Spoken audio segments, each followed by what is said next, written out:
마태복음 오늘 본문은 13절, 5장 13절부터 20절까지를 잡았습니다.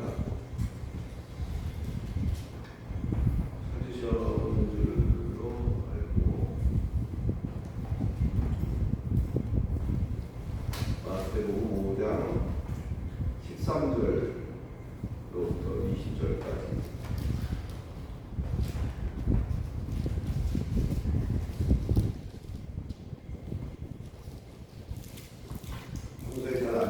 이럴 때도 한번 같이 큰 소리 없이 읽어보자고요. 찾으신 줄 알고 한 절씩 읽을까요? 13절 제가 읽겠습니다. 너희는 세상의 소금이니 소금이 만일 그 맛을 잃는 무엇으로 짜게 하리요. 후에는 아무 쓸데없어 다만 밖에 버리고 사람에게 가르칠 뿐이니라.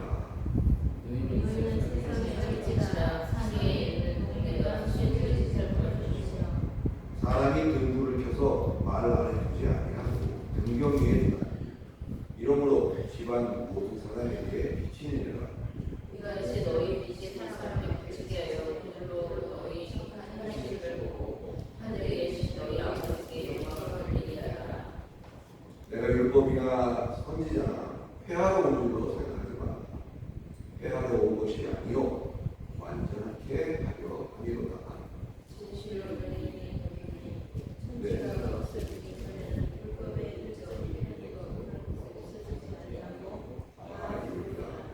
그러므로 누구든지 이 계명 중에 지극히 작은 걸 하나라도 버리고 또 그같이 사람을 가르치는 자는 천국에서 지극히 작다 일컬음을 받을 것이요 누구든지 이를 행하며 가르치는 자는 천국에서 크다 일컬음을 받으리라. 너희에게 이르노니 너희 의가 서기관보다 바리새인보다 더 낫지 못하느니라. 이를 까먹고 천국에 들어가시리라.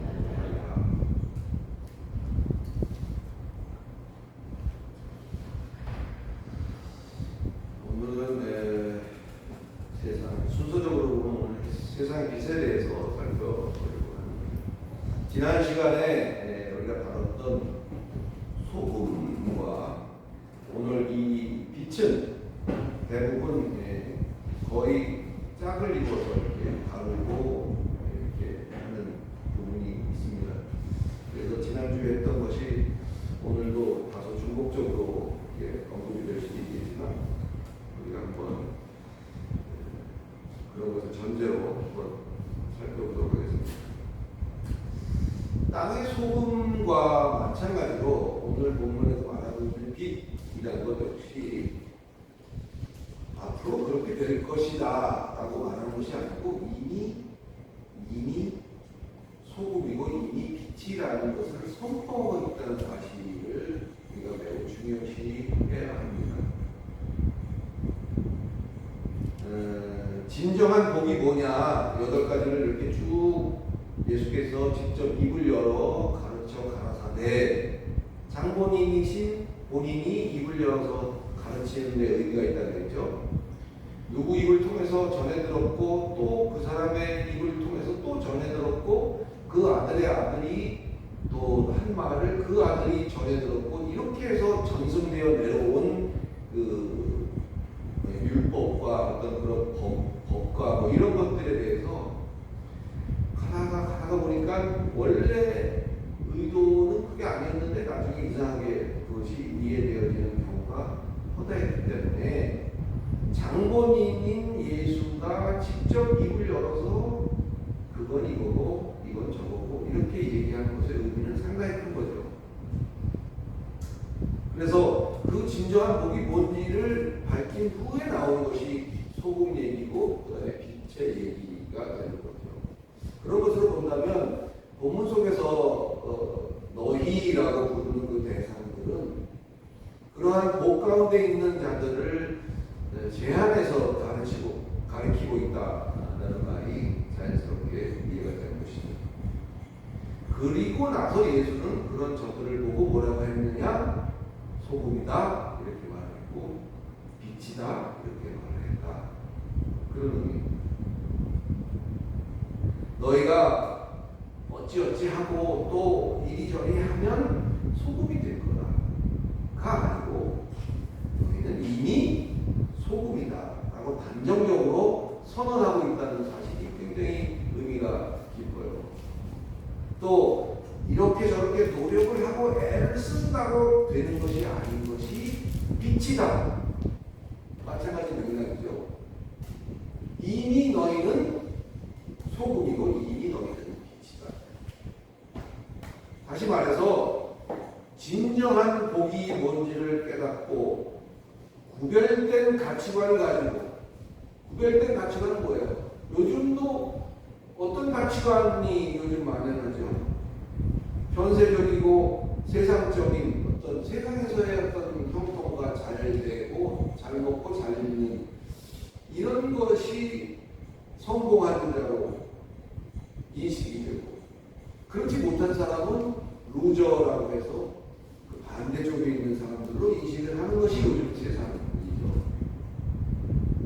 구별된 가치관을 갖는다는 것은 그것만이 좋은 것이 아닐 수 있다라는 그런 가치관을 갖는다는 거예요.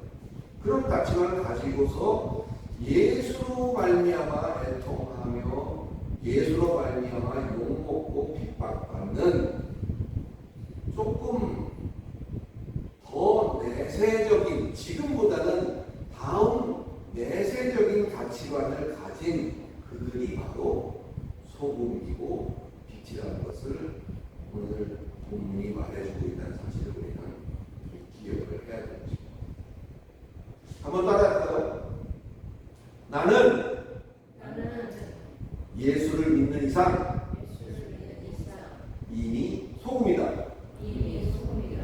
이미 빛이다. 할렐루야. 이렇게 기쁜 표정이 아니신 것 같아요. 여러분은 이미 여러분이 예수를 믿는 이상은 소금이신 거예요. 예수를 믿는 이상은 여러분은 빛입니다. 어떻게 해야 빛이 될까? 어떻게 해야 소금이 될까? 그런 부분이 아니라는 거예요. 근데 대부분은 어떻게 하면 소금이 될지, 어떻게 하면 빛이 될지를 가르치고 강요하고 있는 것이 우리들에게 짐을 더해주는 그런 꼴이 되고 있는 부분이죠. 노력하고 애써서 되는 것이 아닌 것이요. 사실상 우리가 이 진정한 복의 의미를 알고 그런 복을 추구하며 살고 있다면 저와 여러분은 이미 소금이고 빛이다. 이런 것을 자랑하셔도 됩니다. 근데 거기 한 가지 전제가 있다면 뭘까요? 예수로 말미암아 구원을 받았다는 사실을, 또 그 사실을 그저 믿으면 되는 거예요. 그것으로 그 모든 것들이 다 무리가 되는 것입니다. 소금의 특성이 지난주에 얘기했습니다만, 소금의 특성은 여러분 어떨 때 소금을 넣죠? 뭐 요리할 때도 소금을 넣죠. 그 다음에 썩지 않게 할 때도 소금을 집어넣고, 소금이 여러모로 쓰임이 있는 거 있어요. 또 습기를, 요즘 같은 날씨에 습기를 제거하는 데도 소금이 쓰이죠. 소금을 이렇게 그릇에 담아놓으면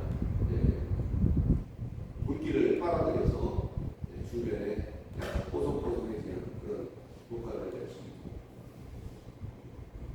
또 얘기를 한다면 겨울에 눈이 와서 미끄러울 때 소금을, 염화칼슘이라는 게 일종의 소금이거든요. 그런 걸 뿌려놓으면 수분을 빨아들여서 눈이 녹기 때문에 미끄럽지 않게 되는 그런 효과를 또 얻을 수 있는, 소금이 얼마나 필요한 것이고 요긴하게 사용되는 것인가는 말을 하지 않아도 이미 여러분들이 알고 소금이라는 게 특징이 이러하니까 이것은 곧 그리스도인의, 기독교인의 갖고 있는 특성하고 딱 맞아떨어진다. 따라서 우리 기독교인들이 제 역할을 해야만 세상이 부패되지 않고 세상이 맛깔스러운 살만한 곳이 될 것이다. 틀린 말은 아니죠. 지난 시간에도 얘기를 했습니다만, 근데 만약 그것만이 사실이라면, 그것이 어떤 원리라면 엄청 부담스러운 부분이 있는 거예요. 그렇다고 뭐 되는 대로 막 살아라, 엉터리로 막 살아도 된다, 그런 말을 하고 있는 건 아니죠. 사랑하는 성도 여러분, 미안하지만 성경 속에서는 성도는 세상을 변화시키고 세상을 썩지 않게 하고 세상을 정화시키는 역할을 하는 것이 아니다라고 지난번에 제가 설교 시간에 얘기했던 것을 기억하십니까? 어떤 분은 굉장히 도전적으로 이 말을 받아들였을 수도 있고 다양한 반응이 있었을 거라고 생각을 합니다. 아무 고민을 안 해보신 분도 계시겠지만 세상이라는 것은 말이죠, 처음부터 이미 부패되어져 가고 후패되어져 가도록 설정되어 있다는 사실을 우리는 기억해야 됩니다. 다만 하나님의 정하신 때가 이르면 우리가 지금까지 사용하고 써먹었던 그런 세상은 단번에 새로운 새 옷으로, 우리가 새 옷을 갈아입듯이 단번에 변하게 될 것이라는 것을 성경이 말하고 있다는 것을 잊지 마시기 바랍니다. 오늘 본문의 빛 역시 마찬가지예요. 빛도 밝기의 차이가 있을 수는 있습니다만은 엄연히 어둠이라는 것과는 본질 자체가 다른 것이죠. 빛은 어둠일 수 없는 거예요. 아무리 연약한 빛이라도 그것은 빛입니다. 촛불 하나라도 그것은 빛이죠. 촛불 하나 켰다고 어둠인 것이 아니죠. 오늘 본문은 그렇게 말합니다. 산 위에 있는 동네가 결코 산 아래에 있는 동네일 수 없는 것이 확실하지. 산 위에 있는 동네가 어느 날 갑자기 산 아래에 있는 동네로 오해받을 수 있는 건 아니잖아요. 산 위에 있는 동네는 결코 산 아래에 있는 동네일 수 없는 것이 확실하듯이 우리가 빛이라는 이러한 사실도 변할 수 없다는 사실을 우리가 기억한다면 어떤 다른 미혹이라든지 이런 것들을 우리가 잘 이기고 극복해 나갈 수 있을 것이라고 생각합니다. 그렇게 땅의 소금이 내적으로, 우리 내부적으로 자기 심령에 어떤 영향을 가지는 내적인 요소를 강조하고 있는 것이 소금이라면, 오늘 세상의 빛이라고 한 이 세상 빛은 코스모스, 세상은 코스모스라고 우리가 말하죠. 코스모스라는 것은 모든 피조물과 피조 세계를 뜻하는 것인데, 거기에 영향이 있는 빛은 외적인 관계에 초점을 맞추고 있다, 이렇게 우리가 이해를 해야 될 것입니다. 소금은 여러분의 내면적인 싸움이에요. 내면적인 싸움. 그래서 소금으로 산다는 것은 어떤 것일까요? 우리가 성도이면서 이미 소금이라고 했잖아요. 이 소금으로 산다는 건 어떤 의미일까요? 짠돌이로 사는 게 아니에요. 뭐 쓸 거 안 쓰고 짠돌이로 살아가는 게 아니라, 우리가 소금으로 산다는 것은 썩지 않을 하늘에 속한 영원한 열매를 맺는 행실, 그것으로 사는 것이 소금답게 사는 것이죠. 그냥 사는 것은 똑같아요. 주어진 24시간 똑같아요. 그러나 소금으로 산다는 것은 자기가 그 안에 행한 행실이나 이런 것들이 열매로 차곡차곡 쌓일 수 있는 삶을 사는 것을 소금답게 그렇게 사는 것이라고 봐도 무리가 없을 것입니다. 등불을 켜는 것도 괜히 켜는 게 아니죠. 등을 킬 때는 키는 이유가 있는 거죠. 이걸 켜서 어디다가 두느냐, 그것은 빛인 우리가 고민할 게 아니에요. 그 빛을 어디다 두는가는, 예를 들면 뭐 큰 이런 강당에다 둘 것인지, 조그만 골방에다 둘 것인지, 아니면 책상 밑에다 둘 것인지, 저기 높은 책상 위에다 둘 것인지, 그것은 현 사람이 그 용처를 알맞게, 용처에 맞게 그렇게 사용하실 것이잖아요. 우리가 빛이라고 했는데 우리 빛인 우리가 그것을 고민할 필요가 없어요. 나는 왜 여기에다가 여기를 비추고 있지? 나는 왜 여기를 비추고 있지? 저 사람은 저기를 비추는 게 훨씬 내가 보기엔 좋아 보이는데 왜 나는 하필? 그거는 우리 빛이라고 예수를 믿는 나면 우리는 이미 빛이라고 했으니까 빛이 우리가 고민할 게 아니라는 거예요.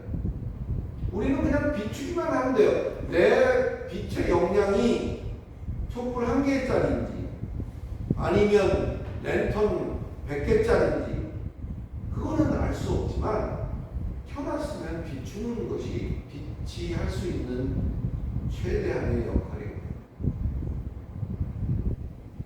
이 말의 의미를 이해하실 수 있기 바랍니다. 어디다 두는가는 빛이 고민할 부분이 아니요, 그 빛을 현 사람이 그 용처를 분명히 아는 것이고 거기에 알맞게 사용할 것이다, 하고 있는 것이다. 책을 읽는데 거기에 야구 경기장을 비추고 있는 그 불을 켤 필요가 있나요? 거기에 적당한 빛이, 책을 읽는데 적당한 빛이 제일 좋은 거죠. 또 어느 풀숲에 떨어진 바늘을 하나 찾는데 촛불 하나 들고는 그걸 찾을 수가 없죠. 거기는 거기에 맞는 조도를 가진 그런 빛을 비추게 만든 거죠. 그러니까 빛의 용도는 빛이 결정하는 것이 아니다. 할렐루야. 16절을 보겠습니다. 한번 읽어봐 주실까요? 슬슬 졸리기도 하는데 16절 읽어주세요. 시작. 같이 너희 빛이 사람 앞에 비치게 하여 들로고 너희 찬양을 주시고 하늘에 계신 너희 아버지께 영광을 돌리리라. 네.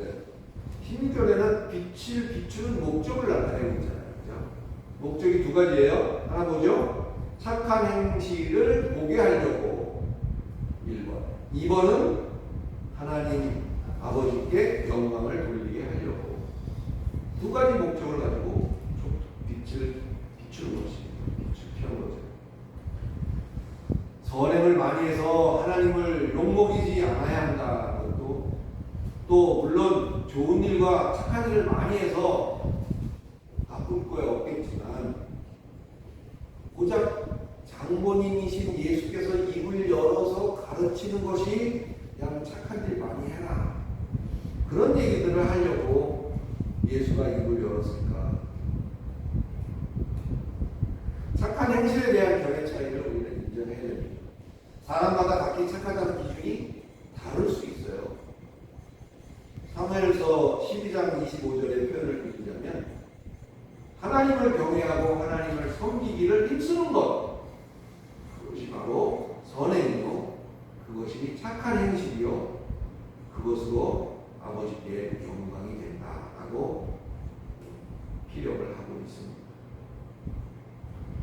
어떻게 하는 것이 착한 것인가? 내가 쓸 것을 아껴서 저 불쌍한 사람을 주는 행동, 착하죠. 착한 행동입니다. 요즘 보기 힘든 행동이에요.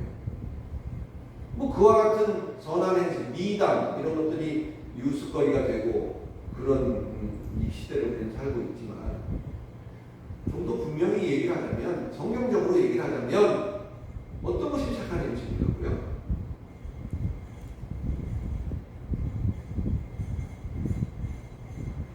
하나님을 경외하고 하나님을 섬기기를 힘쓰는 그것이 착한 행실이다. 할렐루야. 말씀을 정리해 보겠습니다. 무엇보다도 중요한 것은 빛이 되려고 노력하는 것이 아니라, 만약에 그렇게 노력을 해야 한다면 그건 다시 말하면 자기의 남다른 노력과 자기의 남다른 의로움이 거기에 개입되어야 한다는 이야기인데, 그렇다면 과연 인간으로서 그걸 감당할 인간이 몇이나 되겠어요? 개 중에 아주 없진 않을 거예요. 있긴 있을 거예요. 그러나 대부분의 사람들이 그러지 못하죠. 그런 노력을 어떻게 감당을 하겠냐. 그저 우리가 해야 될 것은 너무나 간단해요. 저와 여러분이 해야 될 것은 정말 내가 예수를 따라 함께 갈 수 있는 신앙이 있는가? 이것의 문제인 것을 깨달아 아시기를 예수 그리스도의 이름으로 축원합니다. 그게 중요한 겁니다. 나는 내가 예수를 따라 함께 갈 수 있는 신앙에 도달했는가? 아니면 예수는 믿어야 되는 건 알겠는데 조금 그거보다 더 급한 일이 생기고 조금 더 그거보다 중요한 일이 생긴다면 또 순위가 바뀔 수도 있는, 뭐 그럴 수 있어요. 그러나 그것이 그 전체적인 신앙의 색깔을, 그런 신앙의 색깔을 가지고 있다면 한 번쯤 고민을 해봐야 될 그런 필요성이 있다는 사실을 시간에 여러분에게 알려드리고 싶습니다. 이러한 사실이 점검되고 확인될 때에 내가 소금이라는 것과 내가 빛이라는 것은 나의 특권이 됩니다.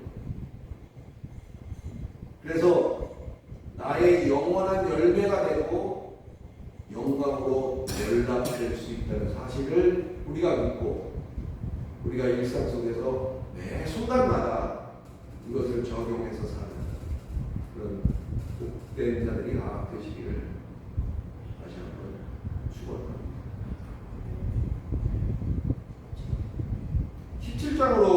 17절로 넘어가면 내가 율법이나 선지자나 폐하는 줄로 생각하지 말라. 폐하는 것이 아니라 완전케 하려 함이로다. 이렇게 얘기했습니다. 사실 우리가 지금 살피고 있는 이 산상수훈이라는 것은 그 당시로 본다면요, 굉장한 센세이션을 일으키는 사건인 거예요. 그 당시에는 주로 어떻게 사람들이 모여서 신앙생활을 했었냐면, 회당을 중심으로 해서 서기관이라는 사람이 율법을 가르쳐요. 오늘날에 뭐 목사라고 얘기도 하고 여러 가지 얘기할 수 있습니다만은 좀 성격은 다를 수 있어요. 그러나 회당을 중심으로 서기관이 하나를 맡아서, 또 둘이 하나를 맡든 셋이 하나를 맡든 맡아서 그 율법을 가르쳐 갖고, 그 배운 율법을 바리새인들은 그것을 철저하게 준수했다는 것을 상당한 자랑과 프라이드로 삼고 살아온 그런 시대에, 바리새인들은 나는 지켰는데 너는 못 지켰지, 그걸 가지고 그를 손가락질하고 그를 탓하는 그런 상황이 그 당시에는 아주 비일비재했어요. 그러지 못한 사람들을 정죄해내는 그런 양상을 보이던 게 보편적인 그 당시에 어떤 흐름이었다면, 율법을 잘 지키는 게 복이라고 말하지 않은 예수의 발언은 사람들의 반감을 사기에 아주 충분하고 나오죠. 결국은 이 사건으로 말미암아 이제 예수는 정해진 대로, 하나님께서 세팅하신 대로 죽음의 산상에 오르게 됩니다만, 후에 나오겠지요. 왜 그들이 그렇게 분노하고 무슨 뭐 폭력을 쓴 것도 아니고 그저 말을 하는 것 뿐인데 죽이지 못해서 누구를 죽일까 하니까 뭐라 그랬어요? 죄인을 풀어주고 이 사람을 죽여달라고 말하죠. 그렇죠? 자, 17절에 예수는 이제 뭐라고 말을 하는가 한번 읽어봐 주세요. 17절 시작. 내가 율법이나 천재를 폐하러 온 줄로 생각하지 말라. 폐하러 온 것이 아니고 완전하게 하려 함이라. 네, 완전하게 하려고 왔다고 말씀하시는 건데, 예수가 와서 그 일을 공생에서 사역을 시작하면서 그 사역의 성격은 개혁이 아니라는 것을 여기서 알 수가 있어요. 예수가 하시는 것은 개혁이 아닙니다. 보다 더 완성적으로 그 일을 마무리할 수 있도록 각기 지금 현재 놓여있는 그 상황에서 완전히 하는 것이지 모든 것을 싹 밀어버리고 리셋하는 것이 아니다. 뭐 해보신 분들은 아시겠지만 집을 짓는 것도 싹 밀어버리고 기초부터 다시 쌓고 다시 짓는 것이 훨씬 경제적이고 더 튼튼하게 집을 지을 수 있는 것인데 컴퓨터도 마찬가지죠. 그냥 확 밀고 새로 뭘 까는 것이 제일 쉽고 빠른 일이긴 해요. 그러나 그런 방법을 택하지 않으셨다는 것을 우리가 기억을 해요. 18절을 읽어보면 어떤 느낌이 드십니까? 진실로 너희 이론이 천지가 없어지기 전에는 율법의 1.1획이라도 반드시 없어지지 아니하고 다 이루리라. 예수가 뭔가를 장담하고 맹세하는 것처럼 보이죠. 천지를 걸고 이루어질 것이다 라는 것을 맹세하는 것처럼 보이지만 그게 아닙니다. 정해진 기간 안에 지금껏 해왔던 이 모든 것들이 전부 완성된다라는 의미를 그 안에 내포하고 있다는 사실을 볼 수 있습니다. 문제는 예수 때문에, 예수 무슨 얘기를 했죠? 율법을 중요하게 여기지 않는 것처럼 보이는 그 예수 때문에 과연 지금 우리가 행해왔던 수백 년을, 수천 년을 이어서 해왔던 이 율법이 어떻게 될 것이냐, 이루어질 것이냐 아니냐, 이것에 관심을 두고 있는 것이 아니고, 율법은 반드시 지켜야 하고 이루어질 것이지만 얼마나 완성도 있게 이루어질 것이냐에 우리가 주목을 해야 한다는 것을 이 본문이 말해주고 있습니다. 17절에 율법과 선지자라는 것은, 율법으로 대변되는 것은 오경입니다. 모세 오경이 율법으로 대변되는 것이고, 선지자로 대변되는 것은 그 외의 모든 기록. 그래서 율법과 선지자라는 이 말은 당시에 구약이라는 표현은 없었습니다만은 그 당시에 전승되어져 내려온 그런 성경 그 전체를 말하는 것이고 그 전체를 향한 약속이다. 이렇게 말하는 것이죠. 즉 하나님의 약속을 거기 보면 이런 내용들이 나오죠. 제가 빨리 읽겠습니다. 19절이군요. 그러므로 누구든지 이 계명 중에 지극히 작은 것 하나라도 버리고 또 그같이 사람을 가르치는 자는 천국에서 지극히 작가의 거름을 받을 것이요. 누구든지 이를, 거기다가 그대로 이런 말을 주시고요. 누구든지 이를 그대로 행하며 가르치는 자는 천국에서 크다 일컬음을 받을 것이다. 내가 너에게 이르노니 너희 의가 성경과 바리새인보다 갖지 못하면 결단코 천국에 들어가지 못하리라.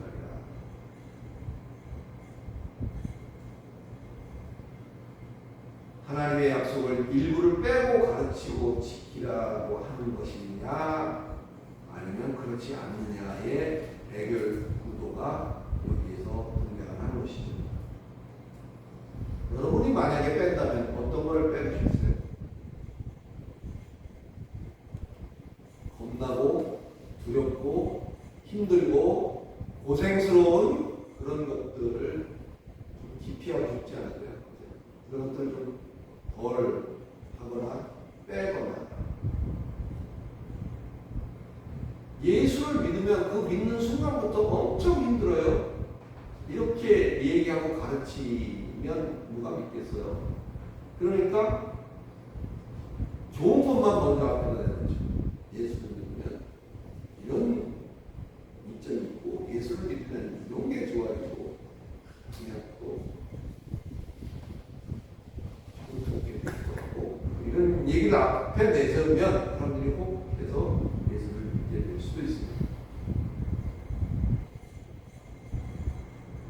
매끄럽고 폼나고 편한 것만 가르치고 그것을 지킨다면 그거는 아버지 나라에서 결코 크다 여김을 받을 수 없다는 것이 예수께서 말씀하고 있는 얘기죠.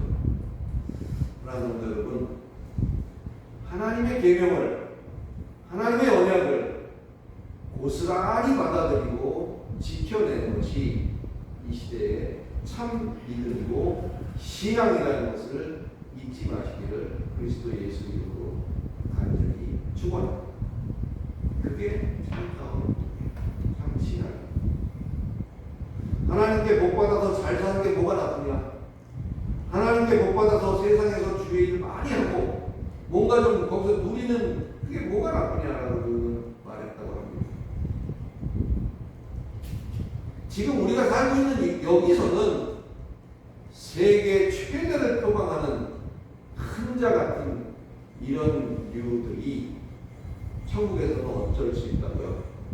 천국에서는 오히려 지극히 작은 자가 될 수도 있다는 사실을, 그런 충격적인 얘기를 예수가 지금 하고 있다는 사실입니다. 이러한 물질 만능의 가치관이 만연하는 세상에 우리는 한켠에 비집고 한켠에 발을 딛고 거기에 더우살이를 하고 있어요. 세상에 우리는 더우살이를 하고 있는 거예요. 세상이 여러분 것이 아닙니다. 세상에 낑겨 있는 거예요. 왜? 거기다 두셨으니까. 우리는 그와 같은 가치관이 호도되어지고 보다 더 상위의 가치관이 있음에도 불구하고 그것을 추구하지 않는 세상이라는 곳에 우리가 한편에서 살고 있지만 꿋꿋이 그리고 분연히 우리 온전한 신앙으로 세워져 가십니다. 저와 여러분이 되시기를 예수 그리스도의 이름으로 다시 한번 축원합니다. 그게 바로 여기 앉아있는 여러분.